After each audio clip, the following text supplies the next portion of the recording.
Il me semble qu'il y a quelque chose qui est absolument central dans ces questions-là et qu'on ne débat pas assez, qu'on ne discute pas assez, qu'on ne met pas assez sur la table, qui est la culpabilité de la femme de ne plus être une bonne mère si elle privilégie sa carrière par rapport à l'enfant qu'elle vient d'avoir.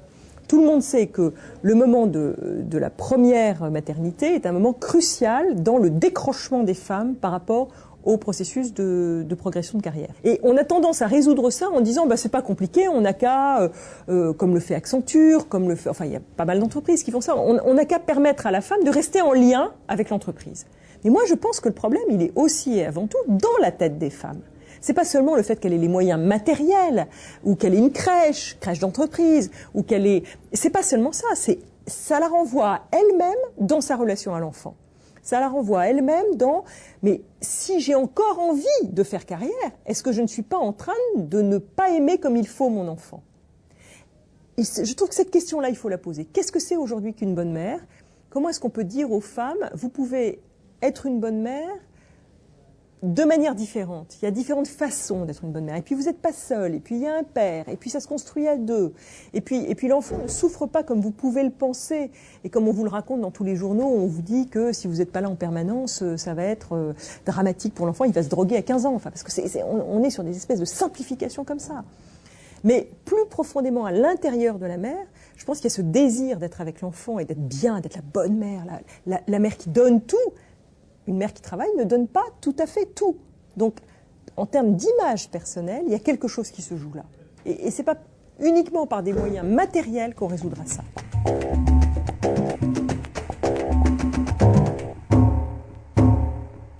Il y a deux dimensions. Il y a une dimension culturelle et il y a une dimension psychologique. La dimension culturelle, elle est évidente, elle est dans tous les discours qu'on peut avoir aujourd'hui autour de nous sur ce qu'est une bonne mère. Discours qui changent, hein. Vous remarquerez que quand vous prenez des journaux dits féminins des années 50, des années 60, des années 70, etc., c'est pas les mêmes modèles de mère qui sont proposés. Et on assiste aujourd'hui à une sorte de retour au modèle traditionnel de la mère totalement dévouée à son enfant, ce qui donne à réfléchir en termes de politique régressive sur la question des femmes, comme le dit très bien Elisabeth Badinter. Il y a une dimension culturelle évidente, mais je pense que plus profondément, il y a une dimension psychologique que les féministes ne veulent pas traiter et refusent de voir, mettant tout sur le dos du culturel. Or, je crois que dans la relation à l'enfant, il y a aussi ce désir de fusion, ce désir de relation globale, totale. Il y a ce bonheur, tout simplement, d'être avec un enfant et de tout lui donner, d'être dans cette relation fusionnelle, et que ça se joue aussi par rapport à ce que soi-même on a pu vivre comme enfant par rapport à sa mère, les attentes qu'on a pu avoir, les déceptions qu'on a pu avoir, l'envie de réparation qu'on a aussi vis-à-vis de son enfant. Et tout ça, ce sont des dimensions psychologiques.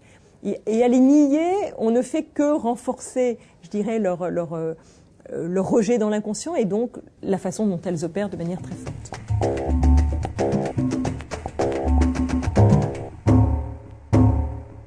Je trouve qu'il devrait y avoir vraiment des réflexions menées par des intellectuels. Enfin, on a suffisamment de discours intellectuels sur la question des femmes.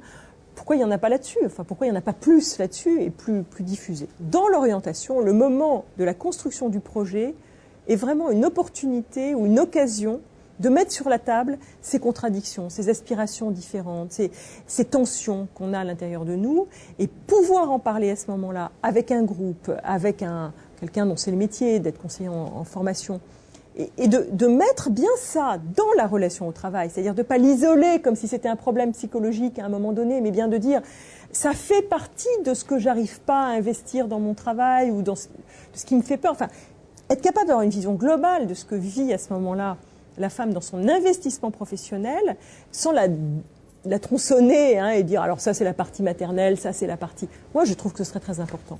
Et c'est vrai que les lieux d'orientation peuvent être des lieux d'écoute de ça.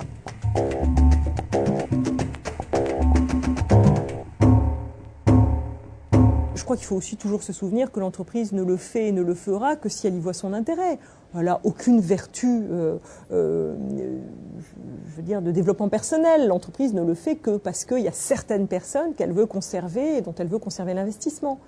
Donc, ça marche aujourd'hui parce qu'on a besoin de certaines personnes qualifiées. Ça marche aujourd'hui parce que les mères sont mères à 30 ans et que c'est un moment dans la carrière qui que, etc. Demain, ça s'arrêtera si on est en situation de chômage plus fort. Et puis, ça sera augmenté si on est en situation de pénurie.